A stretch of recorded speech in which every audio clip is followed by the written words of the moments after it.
Okay, Aljapur Srinivas గారితో మాట్లాడదాం. శ్రీనివాస్ గారు, గతంలో ఆర్టికల్ ఏదైతే రాజ్యాంగంలో 10th షెడ్యూల్లో ఉందో 10th షెడ్యూల్లో స్పష్టంగా ఉంది 2/3 సభ్యులు ఎప్పుడైతే పార్టీ ఫిరాయిస్తారో దానికి ఫిరాయింపుల చట్టం వర్తించదనే స్పష్టంగా ఉంది. దానికి అనుగుణంగానే గతంలో కాంగ్రెస్ వాళ్ళు అది పార్టీ ఫిరాయింపులు వర్తించలేదు వాళ్ళకి. దాన్ని మర్చిపోయి వీళ్ళు కాంగ్రెస్ వాళ్ళు ఈరోజు కాంగ్రెస్ పార్టీకి ఒక సిద్ధాంతం అంటూ ఓకే రైట్. సుప్రత్ పటేల్ గారు, మీది కొంచెం నెట్ ప్రాబ్లం ఉన్నట్టుందండి, మళ్ళీ మాట్లాడతాను మీతో. అల్జాపూర్ శ్రీనివాస్ గారు, సో ఎందుకు బీజేపీ ఈ పార్టీ ఫిరాయించినటువంటి ఎమ్మెల్యేల వివాదంపై ఎందుకు కాస్త సైలెంట్గా ఉంటోంది, చూస్తూ ఏం జరుగుద్దో చూద్దాం అనేటువంటి ధోరణిని ప్రదర్శిస్తోంది అనేటువంటి ఆరోపణలు ఉన్నాయి? ఎందుకు అనంటే మనం ఏం మాట్లాడితే ఏం వస్తుందో, ఎందుకంటే మన పక్క రాష్ట్రాల్లో మనం కూడా చేర్చుకున్నాం కదా, ఈ విషయం హైలైట్ చేస్తారేమో అనేటువంటి దీంతో సైలెంట్గా ఉంటుందేమో బీజేపీ అనేది ఒక విమర్శ. రోజా గారు, your mistaken. Bharatiya Janata party ఎక్కడ కూడా this is not my statement. బయట అదే వాళ్ళే అనుకుందాం. భారతీయ జనతా పార్టీ ఎప్పుడు కూడా ఈ యొక్క యాంటీ డిఫెక్షన్ లాను ఎంకరేజ్ చేసి ఆ రకంగా పార్టీలో బీజేపీలో కలుపుకున్నటువంటి సందర్భాలు లేవు. ఒకవేళ కనుక ఇతర పార్టీల వారు మా పార్టీలో చేరుతా అంటే you first tender your resignations, then join, then contest అని చెప్పడం. అందులో భాగంగానే కర్ణాటకలో 17-18 ఎమ్మెల్యేలు, కాంగ్రెస్ ఎమ్మెల్యేలు బీజేపీలో వచ్చే రాజీనామా చేసి బీజేపీలో చేసినారు. వాళ్ళకి అందరు కాంటెస్ట్ చేసే అవకాశం ఇచ్చి ఒకరో ఇద్దరు ముగ్గురు ఓడిపోయినారు, మిగతా అందరూ గెలిచినారు.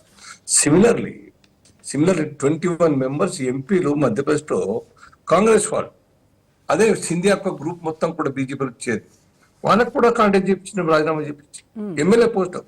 ఇక్కడ తెలంగాణలో ఈటల రాజేందర్ గారు రాజీనామా చేసి కాంటెస్ట్ చేసి గెలిచినారు, రాజగోపాల్ రెడ్డి గారు జైనారు రాజీనామా చేసి ఓడిపోయినారు, వేరు విషయం. కానీ ఆ రకంగా కళ్ళ ముందర ఆ యొక్క రాజ్యాంగం యొక్క విలువల్ని కాలరాచి పార్టీలో చేర్చుకొని సబితా ఇందారెడ్డిని, తలసాని శ్రీనివాసరావు జైన్ చేసి మినిస్టర్ని ఇవ్వడం జరిగింది బీఆర్ఎస్ సర్కార్. ఇవాళ కాంగ్రెస్ పార్టీ అదే ఆ యొక్క రివెంజ్ తీసుకుంటా ఉంటుంది. కాంగ్రెస్ పార్టీ కూడా చాలా చాకచక్యంగా హౌస్ లో రేవంత్ రెడ్డి గారు మాట్లాడడం చాలా నవ్వొస్తా ఉన్నది. అంటే ఇండైరెక్ట్ గా స్పీకర్ కి అయితే రోజు పర్సనల్ గా కలుసుకుంటారు, ఫోన్ల మీద మాట్లాడుకుంటారు, నువ్వు డిలే చేయ బాబు అని చెప్తారు, నేనే చిన్న పదవి స్పీకర్ నా పిచ్చని అని ఆ రకంగా ఆయన దయ మీద ఉన్నటువంటి న్యాచురల్ గా ఈ సీఎం ఇంట్రెస్ట్ కాపాడే ప్రయత్నం చేస్తారు.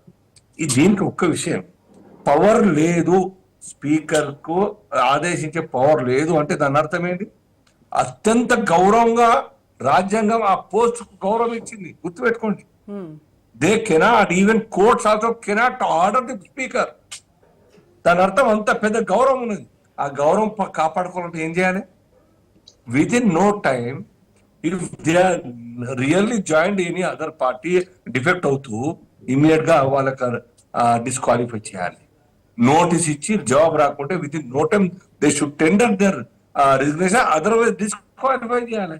ఆ గౌరవం కాపాడబడాలంటే, ఆ గౌరవాన్ని అందిపుచ్చుకోవాలంటే ఆ పని చేయాలి speaker. Just because of technically ఆ రాజ్యాంగంలో అది లేదు కాబట్టి ఎంత కాలం ఇస్తా అంటే ఎవరికి ఆదర్శం? మీరు ఏం చెప్తారు 10 మందికి న్యాయం గురించి? ఏ రకంగా 10 మందిలో పోయి ఇగో నేను చేసిన ఇది కరెక్ట్ అని చెప్పుకుని వాదన చేసుకుంటే ఉంటుందా? ఎవరైనా చిన్న పిల్లాడైనా చట్టం ముందర పెట్టి చర్చకు ఇది ఉన్నది, ఇంతమంది చేరినారు, 2/3 టాలీ అవుతుంది, ఈ 10 మెంబర్స్ ఏం చేయాలని చెప్తే న్యాచురల్ గా చట్టం ఏం చెప్తూ అది జరగాలి సార్, డిస్క్వాలిఫై కావాలని చెప్తారు. అది దానికి కూడా ఇంకా స్పీకర్ ఇంకెవరో చెప్పాలనా? సుప్రీంకోర్టు అంత పెద్ద గౌరవం ఇస్తున్నది మేమైతే చెప్పజాలము. ఆ యొక్క మీ విఘ్నతగా వదిలేస్తున్నాం, మీరు మీ వివేకంతో నిర్ణయం తీసుకోవాలి, విత్ ఇన్ నో టైం అనే ఇవాళ కూడా అది చెప్పినారు. మీకు అని చెప్పాలనా? లేదా ముఖ్యమంత్రి గారు ఎంత ఓపెన్ గా హౌస్ లో మాట్లాడతారండి, అర్థం కాదు.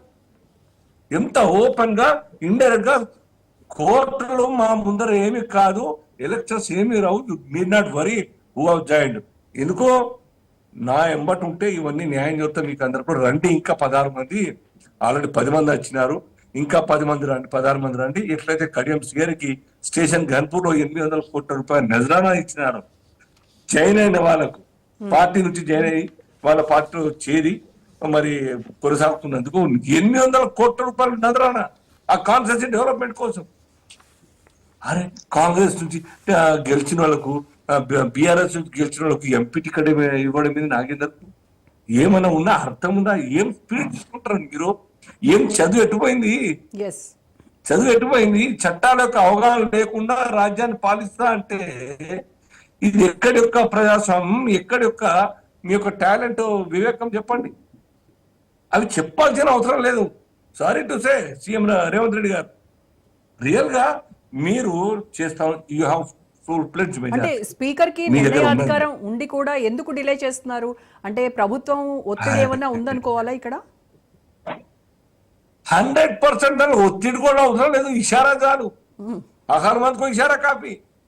ఒత్తిడి అవసరం. దానికి సీఎం ఇచ్చినటువంటి నజరానా స్పీకర్ పదే ప్రసాద్ గారికి, మరి ప్రసాద్ గారు రేవంత్ రెడ్డి గారి ఖిలాఫ్, కాంగ్రెస్ పార్టీ ఖిలాఫ్ గా వారి యొక్క యాక్ట్ ఉంటుందా, యాక్షన్ ఉంటుందా? ఇది కనీసం మనం ఆలోచించగలుగుతామా? విత్ ఇన్ నో టైం ఆయన తీసేద్దాం ప్రసాద్ గారిని. ఆయన మొదలే నోరులేని మనిషి, చాలా మంచోడు కాబట్టి ఆయన చెప్పినట్టు తింటాడు, బక్రాగా అనుకుంటాడు. Sorry to say using these words. కానీ అగౌరవపరుస్తూ రాజ్యాంగానికి ఆ బాధ అంటున్నాం. మీకు మెజారిటీ ఉందబ్బా, 63-64 MLAs you are having now right now. మీ పార్టీకి ఎమ్మెల్యేలు ఉన్నారు, ఇంకా ఆశపడి దురాశకు పోయి అప్రతిష్టపాలు ఎందుకు కావాలి? మీ ముఖ్యమంత్రి పదవికి అయితే ఇప్పుడు ధోకా లేదు కదా. సీనియర్లు అందరినీ 5-6 సో కాల్డ్ స్టాల్వార్డ్స్ వాళ్ళందరినీ కాదని నీకు ఇచ్చినారంటే మీకు గౌరవం దొరికింది మీ పార్టీలో. You are place there as chief minister. అరే ఇంకా కొన్ని యాక్టివ్ ఉన్నారు, తిరగండి కదా, మంచి నిర్ణయాలు తీసుకోండి. ఓటు కోసం చీఫ్ పార్టీ మొత్తం డౌన్ అవుతారు, డౌన్ ఫాల్ అవుతారు. మీరు ధైర్యంగా నిర్ణయాలు తీసుకోండి, తప్పు నిర్ణయాలు తీసుకోకుండా. హీరో అకండి. మీ పనితనం కారణంగా ఎలక్షన్ లో గెలవాలి, ఆ పాజిటివ్ వాతావరణం నిర్మాణం చేయాలి. ఏం చేస్తున్నారని మీరు? ఎటువంటి బ్లండర్ మిస్టేక్ చేస్తారు రేవంత్ రెడ్డి గారు. నేను నిన్న చాలా గౌరవం ఇస్తుంటే రేవంత్ రెడ్డి గారికి. ఎందుకంటే Congress party such senior party, stalwarts ఉన్నటువంటి పార్టీ, ఓట్ బ్యాంక్ ఉన్న పార్టీని కొత్తగా వచ్చిన వ్యక్తికి ఇచ్చినంటే ఆయనలో చరిష్మా ఉంది, నోరుండి ఆ కాంగ్రెస్ అవసాన దశలో ఉన్నటువంటి కాంగ్రెస్ నిద్ర తట్టి లేపి అధికారం తీసుకొచ్చే స్థాయికి వచ్చింది కాబట్టి ఆయన కొద్ది గౌరవం ఇచ్చింది. అది కాపాడుకోవాలి.